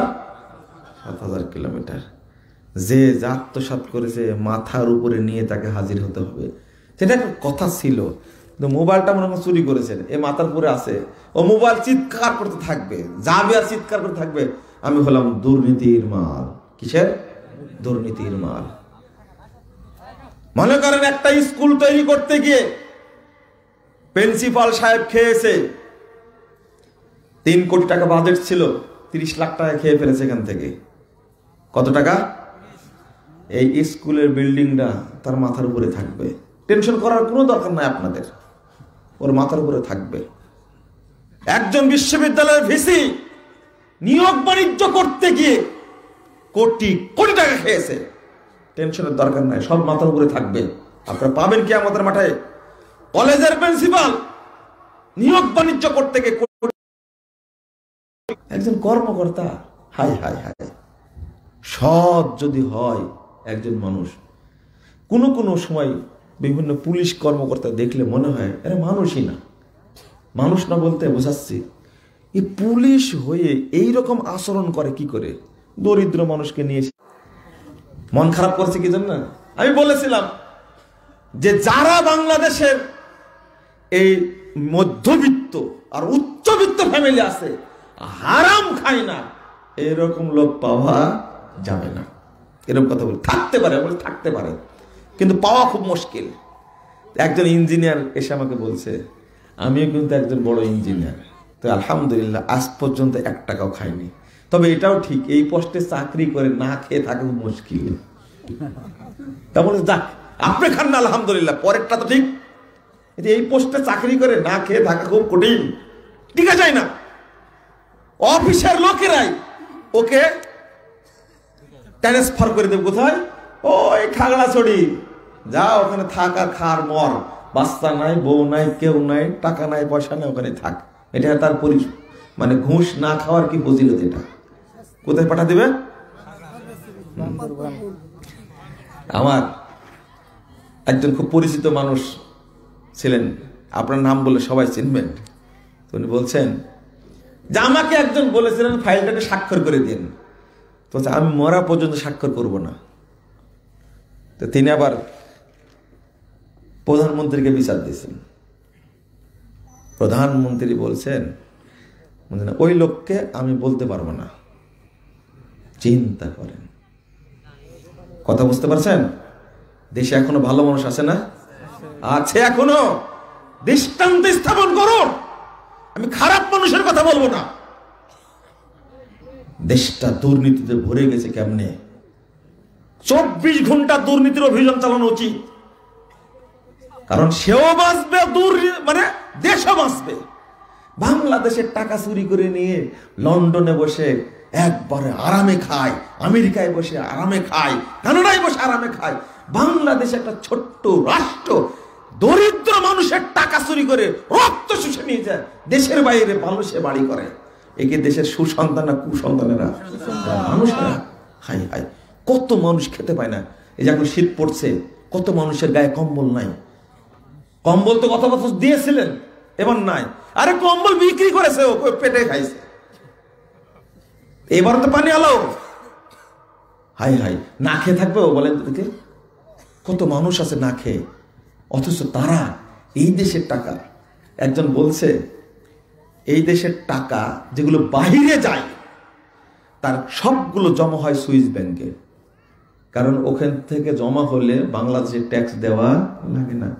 তুমি বাংলাদেশের ট্যাক্স ফাঁকি দাও বেটা, তোমার সম্পদ হালাল। ন্যায্য ট্যাক্স কেউ দেয় না।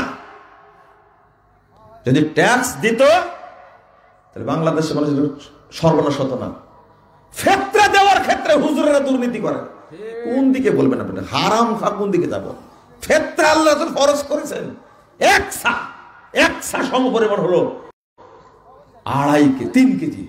কয় কেজি? এক সা সমপরিমাণ প্রায় 3 কেজি। আর এইটা করেছে 3 কেজি চাউলের দাম। আপনারা খান 60 টাকা করে, তাই না? 60 টাকা করে 3 60 কত হয়? 180 টাকা হয়। এই হারামখোর হুজুরেরা ফতোয়া দেয়া এই ফেতরা করেছে 45 টাকা। কত করেছে? 45 টাকা। অথচ কাটারি ভোগ চাউল, এটা সব ধনির দুলারা খাই, নাজির শাহ খায় সবাই। না ভুল বলতেছি নাকি? 28 খায় খুদে চাল খায় কারা? ভ্যান চালক, রিকশা চালক, দরিদ্র। আর ওরা খায় কি? কাটারি ভোগ। কয়টা কেজি? 65 না, 70-75 টাকা কেজি। 70 আপনারা খান না, জানবেন কোথা থেকে? আর যারা খায় তারাই জালসাতে এসেছে মনে করছেন আপনি? যারা কাটারি ভোগ খায়, নাজির শাহ খায়, তারা কেউ আসছে কেন? কেউ আসে না। ওরা ঘুমাচ্ছে বাড়িতে, নাক দেখে ঘুমাচ্ছে। এরা অত সহজ না, ভেবে দেখেন। ফেতরাতে 70 টাকা কেজি, 75 টাকা যদি চাল খায়, 75 3 75 কত হয় বলেন? 225। ফেতরা হবে 225 টাকা। হুজুর নামায়া মিটার বানাইছে কত? 45 টাকা। এই হুজুরের কি হবে? হারামখোর। দেশের দরিদ্রদের কাছ থেকে টাকা শেষ করে ফেলেছে। যাকাতের ক্ষেত্রে হারামখোর। কিভাবে? আল্লাহ বলছে ওয়াতু হাক্কাহু ইয়াওমা হাসাদি। যেদিন ফসল কাটবে সেই দিন ওসুর বের করো। হুজুররা ফতোয়া দিয়েছে লা ইয়াস্তামি আলাল মুসলিমি খারাজান ওসরুন, হেদায়ার ফতোয়া 593 পৃষ্ঠা এসেছে। মানে যে জমিতে ট্যাক্স দেওয়া হয় এই জমির ফসলের ওসর দিতে হবে না। হারামখোর। এটা হলো জাল হাদিস। ট্যাক্স দিতে হবে জমির, আর ওসর দিতে হবে কার? ফসলের। একটা সাথে আরেকটার সম্পর্ক আছে? এটা ওই হাদিসের কাছেই বলে দিয়েছেন ইমাম বাইহাকি। এই হাদিসটা নিয়েছে বাইহাকি থেকে। বাইহাকি বলছে হাদিসটা জাল, বাতিল। কিন্তু হেদায়ের মধ্যে উল্লেখ করার সময় আর কি বলেনি? বাতিল বলেনি। এটা বন্ধুরা আমার, এটা গেল একটা। তাহলে ফেতরার ক্ষেত্রে 12টা বাজাইছে, অসুরের ক্ষেত্রে 12টা বাজাইছে। এই হাদিসের কারণে বাংলাদেশের অধিকাংশ মানুষ ফসলের অসুর বের করে না। তাহলে দরিদ্র এখানে মরেছে। আর যাকাতের ক্ষেত্রে শেষ করেছে। যাকাতের ক্ষেত্রে কৌশল বলবো। কৌশল হলো, মনে করেন আগামী জানুয়ারিতে আসলে আপনার যাকাত ফরজ হবে। কার? আপনার। তো আপনি করলেন কি? যাকাত ফরজ যেন না হয়, তো অতটুকু সমপরিমাণ সম্পদ আপনার স্ত্রীকে হেবা করে দিলেন। আচ্ছা ঠিক আছে, তোমাকে 2 লাখ টাকা দিয়ে দিলাম। তাহলে ওখানে গিয়ে আর কি যাকাত হলো না? আপনার ওয়াইফের উপরে যাকাত ফরজ হবে জুন মাসে গিয়ে ও আপনাকে হেবা করে দিল, হাদিয়া দিয়ে দিল। যাকাত ফরজ হবে? এই কৌশল করে কেউ যে জাকাত না দেয় তার উপরে কোনো শাস্তি কার্যকর করা যাবে না। কি দারুণ ফতোয়া! হ্যাঁ, সুবিধাবাদ জিন্দাবাদ, ধাপ্পাবাজ। হ্যাঁ, তওবা তওবা, নাউজুবিল্লাহ নাউজুবিল্লাহ। আপনি চিন্তা করেন কিভাবে ঠকানো হয়েছে। ঠগাও ভালো করে। আল্লাহ বলছেন 161 নম্বর সূরা আল ইমরান, ওয়া তু ওমাই ইয়াগলুল ইয়াতি বিমা গাল্লা ইয়াউমাল কিয়ামা, যে আত্মসাৎ করবে সেইটা নিয়ে কিয়ামতের মাঠে কি হবে? উপস্থিত হবে। এটা কে বলছেন? আল্লাহ বলছেন। মনে করেন একটা বোতল আত্মসাৎ করেছেন আপনি, কি বোতল, এই বোতলটা আপনাকে মাথায় করে নিয়ে যেতে হবে। এটা কোরআনের আয়াত, এখান থেকে বাঁচার কোনো পথ নাই। 161 নম্বর আয়াত সূরা আল ইমরান। তাহলে যে একটা রাস্তা করতে গিয়ে মনে করেন এই এলাকার এমপি সাহেব বিশ্বাস করে আপনাকে দায়িত্ব দিয়েছে, কন্ট্রাক্টর আপনার দেখছে তুমি রাস্তাটা করে দিবে, বাজেট হয়েছে 30 কোটি টাকা। কত? 30 কোটি টাকা। ওই কন্ট্রাক্টর হারামখোর ইঞ্জিনিয়ারের সাথে যোগসাজশ করে 30 কোটি টাকার মধ্যে খরচ করেছে মাত্র 10 কোটি টাকা। খাইছে কয় কোটি টাকা? 20 কোটি টাকা খেয়ে ফেলেছে। ইঞ্জিনিয়ার সাহেব আর ওই কন্ট্রাক্টর অপেক্ষায় থাকো, তোমার মাথার উপরে কি থাকবে? তোমাকে নিয়ে যাওয়া হতে হবে আরাফার মাঠে, কিয়ামতের মাঠে তোমাকে হাজির হতে হবে।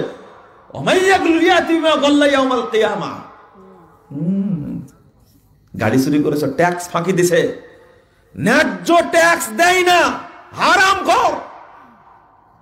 ট্যাক্স দেয় না মানে কিভাবে? তাহলে কত ধরনের হারামখোর আমাদের সমাজে আছে, বুঝতে পারছেন এবার?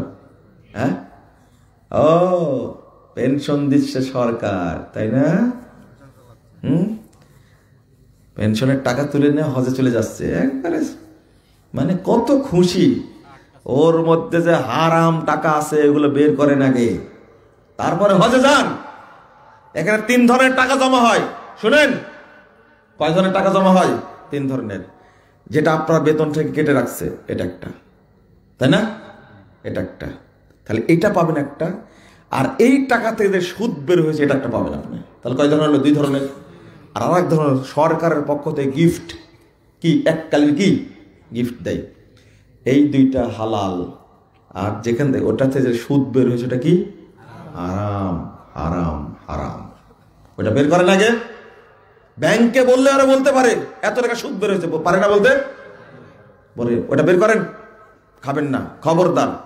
আর কি ইন্টারেস্ট, কি চমৎকার।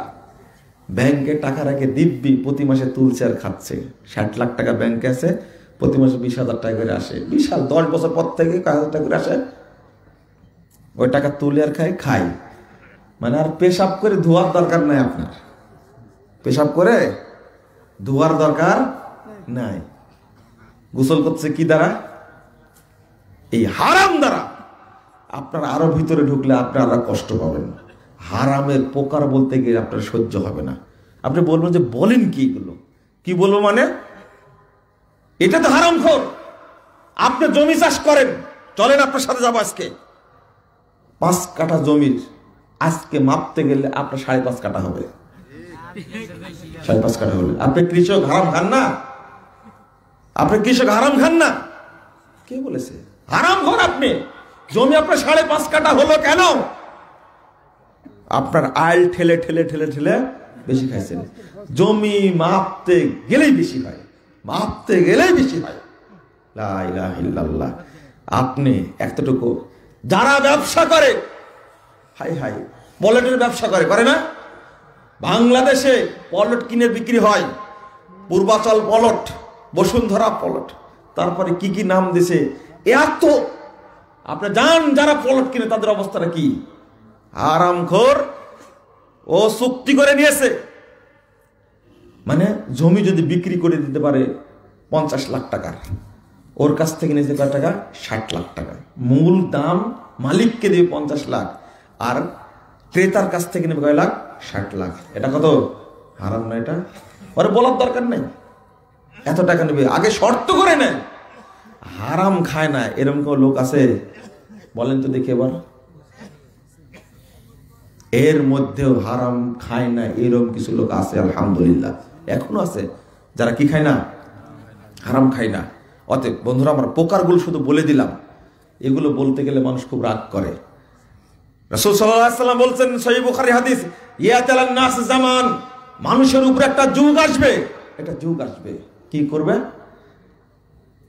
লা ইউবালিল মারউ মা আখাযা মিনহু আমিনাল হালাল আমিনাল হারাম। মানুষ খালি খেতেই থাকবে, খেতেই থাকবে, হারাম খাচ্ছে নাকি হালাল খাচ্ছে কেউ পরোয়া করবে, জিজ্ঞাসা করবে না। আজকে দাওয়াত দিতে গেলে, আগে দাওয়াত দিতে গেলে, খাতে গেলে জিজ্ঞেস করতো নামাজ পড়েন নাকি, নামাজ না পড়লে মুরব্বীরা খায়নি বাড়িতে। এই মুরব্বী এখন পাওয়া যায়? দাওয়াত পেলে মুরব্বী সেটা চলে যাবে, যে বলে খেয়ে পেট ভর্তি করে চলে আসবে।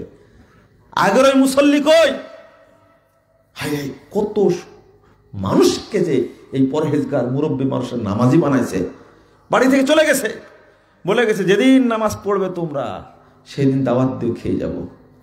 অনুশাসন হয়, অনুতপ্ত হয়ে যে এই লোকের জন্য রান্না বাড়া করলাম, লোকটা না খেয়ে চলে গেল শুধু নামাজ না পড়ার কারণে। তাহলে নামাজ এত না পড়া এত খারাপ কাজ। যুক্তি করে দুজনে সালাত পড়া শুরু করেছে। 1 বছর পরে আবার যা বলছে, চাচা আমরা এখন স্বামী স্ত্রী উভয় নামাজ পড়ি, যদি 1 মুঠ ডাল ভাত খেতেন আমার বাড়িতে তৃপ্তি পেতাম। আচ্ছা যাবো একদিন, যাও। এইভাবে কত মানুষকে নামাজি বানাইছে মুরব্বীরা। আর আজকে মুরব্বীরাই খারাপ হয়ে গেছে। ওই মুরব্বী পাওয়া যায়? খালি দাওয়াত দিয়ে দেখবেন, নাই এরকম। লা ইলাহা ইল্লাল্লাহ। তাহলে কি হবে আমাদের? আমাদের অবস্থা কি? এই হাদিসই প্রমাণ করে মানুষ খেতেই থাকবে, খেতেই থাকবে, পরোয়া করবে না। হালাল খাচ্ছে না হারাম খাচ্ছে। বলেন আপনারা হারামের সাথে জড়িত হবেন? বউ গহনা পরে বহুদিন যাবত, যাকাত দেন না, পরে না যাকাত দিবে। এই স্বর্ণগুলো তো অপবিত্র হয়ে গেছে। অপবিত্র কেন হয়েছে জানেন? বলবো। ওই বিয়ে হয় যখন, তখন তো বউকে একবারে ল্যাংটা করে সাজায় নিয়ে চলে যান। এই গহনাগুলো পুরুষরা দেখে না, এই গহনা কি পবিত্র না অপবিত্র বলেন দেখি। ছি ছি ছি ছি, কি মানের গহনা, কয় ক্যারেট স্বর্ণ দেওয়া, কোন দেশ থেকে আনা, সব গিয়ে গল্প করে, মানে দেখে। আর বউটাকে বিক্রি করে দিয়ে ফ্রি করে দিলেন কেন আপনি মানুষের জন্য? বউকে ফ্রি করে দিলেন কেন? শিক্ষা সবর আর দিবস পালন আর বিবাহ, এই 3 জায়গাতে মহিলারা যেভাবে বেহায়াপনাগিরি করে, নাউযুবিল্লাহ আস্তাগফিরুল্লাহ, এটা কি হবে? কেমনে যায়? হাজী সাহেব বাড়িতে বসে থেকে দোয়া করছে, আল্লাহ আমার মেয়েটা কক্সবাজারে গেছে, তুমি সহি সালামতে ফিরে নিয়ে এসো। ও 10 দিন থাকবে। কার সাথে থাকবে? ওর সাথে ওর ভাই আছে, বাপ আছে, মামা আছে? কেউ নাই। ওর আছে বন্ধু। কে আছে? বয়ফ্রেন্ড আছে ওর সাথে। নাউযুবিল্লাহ। স্কুল থেকে কলেজ থেকে শিক্ষা সফরে পাঠাইছে। হাজী কেমন মানের হাজী চিন্তা করেন। এই যে যুবতী মেয়েটাকে বিশ্ববিদ্যালয় থেকে শিক্ষা সফরে পাঠালো, কক্সবাজারে পাঠালো, জাফলং সিলেটে পাঠালো, কোন ইজ্জতে পাঠাইছে বলেন তো দেখি। নাউযুবিল্লাহ নাউযুবিল্লাহ। শরম লজ্জা কিছু আছে হাজির নাই। বাড়িতে মেয়ের বিয়ে হচ্ছে, মেয়েটাকে যেভাবে হলুদ পরাচ্ছে, হারাম। যারা যারা বউ দেখায়া বিয়ের দিনে টাকা কামাই করে, এটাকে হারাম। এটাকে কি হারাম? যারা বউ দেখা কি টাকা ইনকাম করে, বউ দেখে, লজ্জা শরম কিচ্ছু নাই, বউটাকে ফ্রি করে দিয়েছে সবার জন্য। কি যায় যে টাকা হারাম। এক, যারা কৌশল করে টাকা নেয়, আরে বাচ্চার নুনু কাটবে, মানে মুসলমানে দেবে, বুঝলেন তো? এই জন্য খাতনা দিবে, এই জন্য অনুষ্ঠান করে টাকা তুলছে, খরচ করছে 2 লাখ টাকা, আদায় করে 10 লাখ টাকা। কি লাভ? হালাল না হারাম? হারাম। বিয়েতে খরচ 10 লাখ টাকা, গিফট পাচ্ছে 50 লাখ টাকা, লাভই শুধু। হালাল না হারাম? হারাম। ও চা বিক্রেতা, তুমি টিভি দেখা ন্যাংটা মহিলার ছবি দেখো, চা বিক্রি করো, তোমার রুজি হালাল না হারাম? হারাম। তোমার এই চা স্টলের টিভি রাখার দরকার নাই, বাদ, তোমার রুজি হালাল না। ব্যাংক ভাড়া দিয়েছে, ব্যাংকে ভাড়া দিয়েছে, ব্যাংকে ঘর ভাড়া দিয়েছে, দিয়ে হাজি সাহেব প্রতি মাসে একবার নগদ টাকা তুলছে আর খাচ্ছে, ভাড়ার টাকা। ব্যাংকে ঘর বাড়ি দেওয়া হালাল না হারাম? হারাম, চলবে না। নাপিতকে ঘর ভাড়া দিয়েছে, নাপিত যেভাবে দাড়ি চাষে, কুদাল লাগায় দাড়ি চাষে। নাপিত, আপনি নাপিতকে ঘর ভাড়া দিলেন কেন? শর্ত করে দিতে হবে, তুই দাড়ি চাষবে না, খবরদার। হালাল না হারাম? আপনি যাবেন কোথায়, বের হবেন কোন দিক থেকে? এই হারামের উপর বক্তব্য দেই না আমি, বুঝছেন? মানুষ মন খারাপ করে, মানুষ মন খারাপ করে।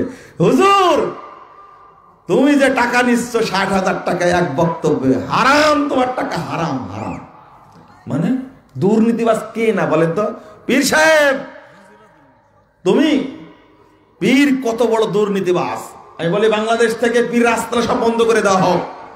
মানে আমলারা চুরি করে, রাষ্ট্রের টাকা মারে, বছরে 10 কোটি টাকা দুর্নীতি করে, 1 কোটি টাকা দান করে পীরের দরগায়, দরগায় দান করে, হারামখোর। তুমি কিভাবে টাকা গুছাও? বক্তাকে নিয়ে আসছে, বলে 80,000 টাকা দেওয়া লাগবে, এখন দিয়ে যান 30,000 আর 50,000 দিয়ে যান, আর যখন যাব তখন মঞ্চে উঠার আগে বাকি 30,000 দিয়ে দিন। কত হলো? 80,000। হারামখোর, কেমন হারাম? একদিনে 3টা মাহফিল করে, কয়টা? 3টা মাহফিল করে, 380-তে কত হয়? হ্যাঁ, হারামখোর। শুনলাম একদিনে ইনকাম কত? পুরোটাই মিথ্যা কেসা বিক্রি করে হারাম খাচ্ছে হুজুর। এই হুজুরের বক্তব্য শোনা যাবে? হারামখোর, হারামখোর, দেশকে শেষ করে দিল। হেফজখানার মাহফিল নিয়ে আসছে, অন্য বছর 10,000 টাকা থাকে, এবার হেফজখানা বিক্রি করে টাকা দেওয়া লাগবে ওকে। হেলিকপ্টারের ভাড়া কত? 1 লাখ। 1 লাখ হেলিকপ্টার ভাড়া নিয়ে গেল কয় টাকা? 80,000 টাকা। মানে 1,80,000 চুট্টি নাই, একবার গোটাটাই না, অর্ধেক না, 1,80,000 গোটাটাই নেই। খেয়াল করছেন আপনি? বক্তাকে নাকি ভাড়া দিতে হয়, দিতেই হয়। 2 লাখ টাকা পকেটে দেওয়া লাগবে, হেলিকপ্টার ভাড়া দেওয়া লাগবে। আমি শুনি আশ্চর্য হলাম, হাই আল্লাহ, যা বলে সবই মিথ্যা বলে, আর ওর পিছনে 3 লাখ টাকা দেয়। চিন্তা করেন, তাহলেও দিনে জালসা করে কয়টা? মাহফিল করে 3টা, তাহলে 3 দুগুণে 6, আর 3 কত? 9। হেলিকপ্টার ভাড়া সহ 9 লাখ টাকা একদিন ইনকাম। চিন্তা করতে পারেন? এক কলমে কেউ খায় 10 লাখ, 20 লাখ, 30 লাখ, আর এবারে হুজুর 3 ফুঁয়ে খায়। তাবিজ বিক্রেতা, ও হুজুর তুমি কোথায়? তোমার খুঁজছি। তাবিজ বিক্রি করে, তাবিজ লিখে দিলে হুজুর টাকা খাই, তাই না? হারাম। তুমি কোরআনের নকশা বিক্রি করে তুমি তাবিজ বানায় হারাম খাচ্ছ, তুমি এক হারাম কর, তোমার পিছনে নামাজও হবে না। হারাম কর। আপনারা ঠিক বলছেন কেন? শুনেন শুধু, ঠিক বলার দরকার না, শুনেন শুধু। আর এই সমস্ত বেহায়াপুনা থেকে বিরত রাখবেন। হুজুর এখন ডিলার হয়েছে, কিসের? ইমামতি করে তো ডিলার হয়েছে। কিসের ডিলার হয়েছে? হলে ডেস্টিনির মতো। ডেস্টিনি তো গেছে, গায়েব হয়ে গেছে, তাই না? এখন আর একটা বের হয়েছে, নামটা ভুলে গেলাম কি জন্য। কত রকমের ছলনা। হ্যাঁ, ইভ্যালি নাকি? আরে ভাই, ইভ্যালি তো ইসলামের নামে চলে নাকি? ও তো গেছে, ও তো জেলখানে আছে তো এখন, তাই না? 2 জনা মিলে কি খাওয়া খাইছে, বেশি লাভ করবে না? হ্যাঁ, মনে হয়েছে আলী ইহসান এক ফাটা মুফতি, টেরা মুফতি, 17,000 কোটি টাকা খাইছে। এই ভুড়িয়ালা হুজুরের কথা বলতে ভুলে গেছিলাম। যাক, কে মনে করে দিচ্ছে, আল্লাহ কাছে যা যা খায়ের দান করে। এই ভুড়িয়ালা সুন্নাতকে ব্যঙ্গ করেছে, খাইছে কত? 17,000 কোটি টাকা। এখন আমাদের বক্তব্য দিতে লজ্জা লাগে, বুঝতে পারলেন? হারামের প্রকার বললাম, বুঝতেন তো? আল্লাহ যেন আমাদেরকে হারাম থেকে বাঁচার তৌফিক দান করেন, আমিন রাব্বুল আলামিন। দোয়াটা পড়বেন।